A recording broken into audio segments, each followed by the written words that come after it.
So hari ni kita nak sembang pasal Hang Tuah. Tapi versi kali ni kita nak tengok kenapa ada sebahagian yang mengatakan bahawa Hang Tuah itu sekadar dogengan ataupun mitos. Jadi menurut Profesor Ahmad Adam terdapat beberapa poin yang menyangkal kewujudan Hang Tuah. Yang pertama adalah perkataan tuah hanya wujud pada abad ke-18 Masihi. Berdasarkan kajian filologi dan perbandingan yang dilakukan ke atas semua karya sejarah Melayu, tidak munasabah jika Laksamana Melaka bernama Hang Tuah. Sebab perkataan tuah yang membawa maksud bernasib baik atau untung hanya wujud pada abad ke-18 Masihi. Jadi ia boleh ditakrifkan sebagai salah membaca perkataan Jawi. Jadi sepatutnya menurut Profesor Ahmad Adam, perkataan tawauha itu sepatutnya dibaca sebagai tuha atau toh, yang mana dalam istilah Jawa kuno, perkataan tuha itu membawa maksud pemimpin yang berkaliber, manakala perkataan tuh itu membawa istilah sandaran raja.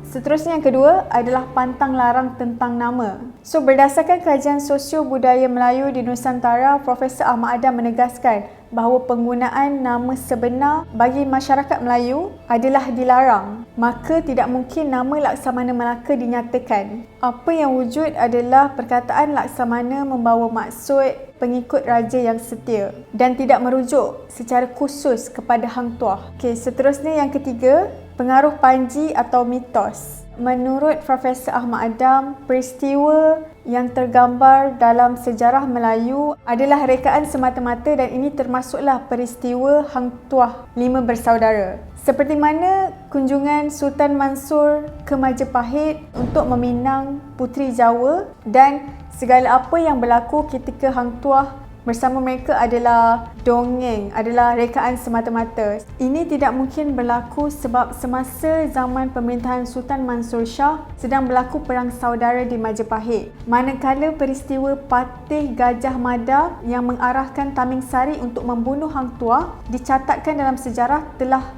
mati pada tahun 1364. Tetapi Melaka hanya dibuka pada awal abad ke-15. Terdapat juga bukti-bukti pengaruh dari cerita Panji, misalnya watak sahabat-sahabat Hang Tuah yang diambil dari hikayat Pandawa. Sementara keris sakti Hang Tuah iaitu Taming Sari pula seolah-olah diadaptasi dari kisah keris Kalasani milik Raden Inu Kertapati, watak dari satu cerita dari kisah Panji di Jawa Timur. Begitu juga dengan kisah Puteri Gunung Ledang yang menyamai salah satu kisah Panji dari Tanah Jawa. Hakikat yang harus diakui sama ada Hang Tuah ini wujud ataupun tidak, teks-teks sejarah Melayu seperti Sulalatus Salatin iaitu sejarah Melayu dan hikayat Hang Tuah hanyalah berperanan sebagai epik kesusastraan Melayu. Ianya merupakan penulisan sastra dan bukannya penulisan sejarah.